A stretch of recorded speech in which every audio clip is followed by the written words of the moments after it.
इस क्लास की पूरी सिलेबस की वीडियोस को देखने के लिए सब्सक्राइब करें हमारे चैनल को और साथ ही बेल आइकन प्रेस करें। Hello kids, my name is Hemant Kumar and I welcome you to Mars Academy. I hope आप एकदम सेफ और हेल्दी होंगे और एक नई प्यारी सी स्टोरी सुनने के लिए एकदम तैयार।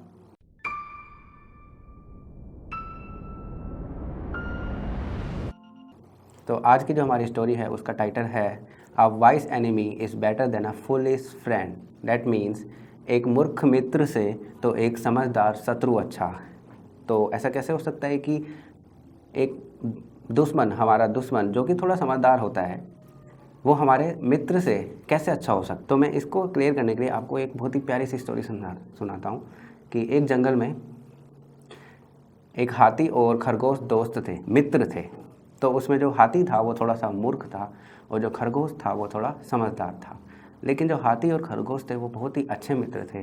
वो एक साथ रहते थे, एक साथ घास खाते थे, एक साथ खेलते थे, एक साथ दोस्तों के साथ बातें करते थे, उनके साथ इंटरेक्ट करते थे, तालाब पे पानी पीने भी एक साथ जाते थे, पूरा टाइम एक साथ स्पेंड किया करते थे और एक दूसरे की जो कमियां होती थी उनको नज़रअंदाज किया करते थे।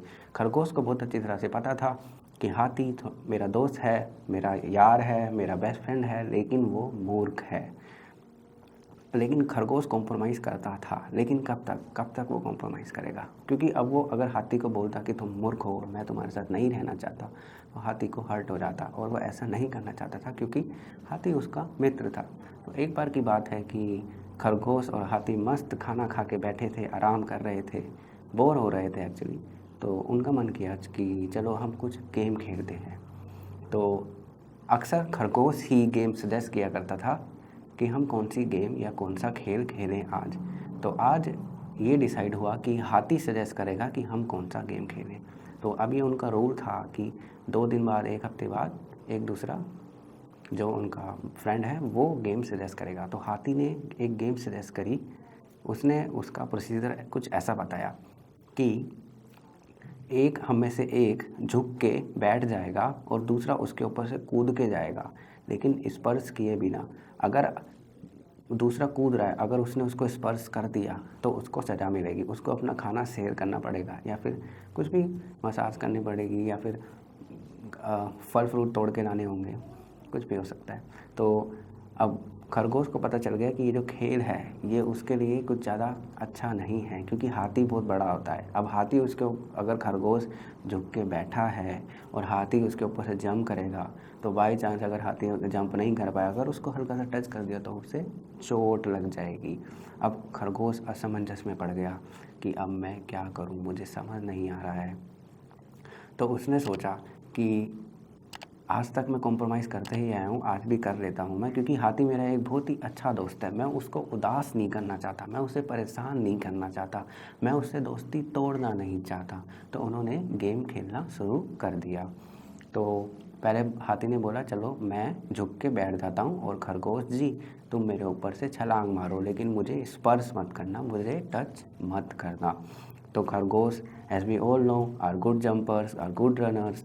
तो खरगोश एक हल्के से डिस्टेंस से भागता हुआ आया और हाथी के ऊपर से उसने एक बहुत ही ब्यूटीफुल तरीके से जंप लगा दी। अब उसने जंप लगा दी तो वो उस पार्ट को, उस राउंड को वो जीत गया। अब बारी आई हाथी की। अब खरगोश डर रहा था, सहम रहा था, क्योंकि वो समझदार था कि उसे पता था कि अगर कोई भी भूल चूक, कोई भी गलती हो गई तो मेरा क्या हाल होने वाला है। लेकिन इन सब को, समझदार होने के बावजूद उसने कॉम्प्रोमाइज़ किया, उसने अवॉइड किया इन सब कॉन्सिक्वेंसेस को, इन सब रिजल्ट्स को।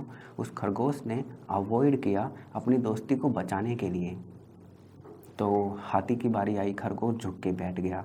अब क्या करना था, हाथी को उसके ऊपर से कूदना था।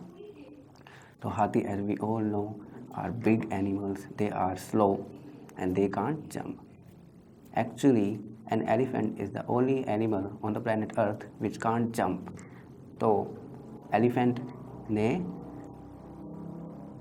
एक दौड़ लगाई खरगोश के ऊपर से कूदने के लिए। आया भागते भागते आया, कूदता हुआ। हाँ, खरगोश डर रहा था, बहुत डर रहा था। उसे पता था कि मेरे साथ क्या होने वाला है, लेकिन वो अपनी दोस्ती को बचाना चाहता था, वो अपने फ्रेंड्स को नाराज़ नहीं करना चाहता था, इसलिए उसने उसको ऐसा करने दिया।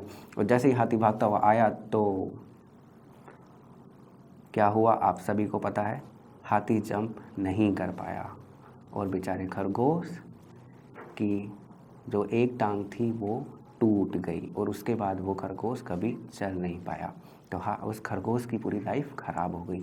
तो इस स्टोरी का मोरल ये है कि आप फ्रेंडशिप करते हो, बहुत अच्छी बात है, लेकिन जो ऐसा नहीं है कि आप फ्रेंडशिप कर रहे हो तो कॉम्प्रोमाइज़ भी करो कि आप वो सब चीज़ें कर जाओ जो आपको हर्ट कर सकती है, आपको हार्म कर सकती है। आपका दोस्त बोलता है, जैसे कभी-कभी स्कूल से लौटते वक़्त आपका दोस्त बोलता होगा कि let's climb on the pole, let's climb on the tree, let's cross the road without waiting for the red light, है ना? लेट्स रन विदाउट considering any objects or subjects in our way, jumping like a idiot। तो ऐसे friends आपके बोलते हैं, अक्सर ऐसे बोलते हैं कि चलो पेंसिल एक दूसरे को मारते हैं, डेस्क के ऊपर कूदते हैं। तो आपको कब रुक जाना है और कब नहीं रुक जाना, इस स्टोरी से आपको बिल्कुल पता चल जाता है कि एक फ्रेंडशिप आप रखिए, लेकिन अगर आपका कोई दोस्त मूर्ख है तो आप इतना भी कॉम्प्रोमाइज़ मत करिए जिससे आपको हार्म हो जाए। और इसमें एक और इसका एक दूसरा जो पार्ट है, अ vice enemy is better than a foolish friend. तो एक वाइस एनिमी बेटर कैसे हो सकता है, क्योंकि दुश्मन तो हमेशा बुरे ही होते हैं। तो इसके लिए मैं आपको ये बताना चाहता हूँ कि एक वाइस एनिमी आपको क्या देता है। एक वाइस एनिमी आपको एक पॉजिटिव कंपटीशन देता है। जब आपको एक पॉजिटिव कंपटीशन मिलता है ना, तब आप अपनी स्किल्स को और भी ज़्यादा एनलाइट कर सकते हैं, उन्हें रेक्टिफाई कर सकते हैं, उन्हें सुधार सकते हैं, उन्हें करेक्ट कर सकते हैं, उन्हें डेवलप कर सकते हैं। अपनी स्किल्स को, अपनी हुनरताओं को, अपनी जो भी तुम्हारी टैलेंट्स है उनको आप, क्योंकि आपका जो एनिमी होता है वो आपके साथ compete करता है, आपको चैलेंज करता है। और अगर आपका एनिमी स्ट्रॉन्ग होगा, आपका एनिमी वाइस होगा, तो इससे आप अपने आप को अंडर प्रेशर फील करोगे कि आप अपने अंदर चेंजेस लेके आएँ, पॉजिटिव चेंजेस लेके आएँ। लेकिन अगर आपका मित्र मूर्ख होगा तो आप बाउंड हो जाओगे, कुछ कर नहीं पाओगे, और उसी के साथ आप मूर्ख होते जाओगे। जैसे अगर एक वाइस एनिमी है तो आप के पास एक पॉसिबिलिटी है कि आप सुधार की तरफ बढ़ें, लेकिन आपका कोई दोस्त अगर मूर्ख है तो एक ओनली पॉसिबिलिटी ये है कि आप भी उसके साथ मूर्ख और यूजलेस और वर्थलेस हो जाएंगे। तो मैं आशा करता हूँ कि आज के बाद जब भी आप अपने दुश्मन या दोस्त दोनों ही चुनें तो इस बात को याद रखें कि दुश्मन ताकतवर हो, वाइस हो, लेकिन जो आपका दोस्त है वो भी मूर्ख नहीं होना चाहिए। ठीक है। So thank you very much. I hope आपको ये स्टोरी समझ आई होगी और इससे एक बहुत ही अच्छा लेसन आपको सीखने को मिला होगा। तो हम अब आपसे मिलते हैं अपनी नेक्स्ट स्टोरी में, एक नई लेसन, एक नई प्रिंसिपल, एक नई आइडियल, एक नई मैनर और एक नए कंसेप्ट के साथ। Thank you very much. Thanks for watching. हमारे चैनल को सब्सक्राइब करके नोटिफिकेशन का जो बेल आइकन है उसे प्रेस कर दें, ताकि नई वीडियो आते ही आपको उसका नोटिफिकेशन फटाफट से मिल जाए। Have a good night. Thank you very much.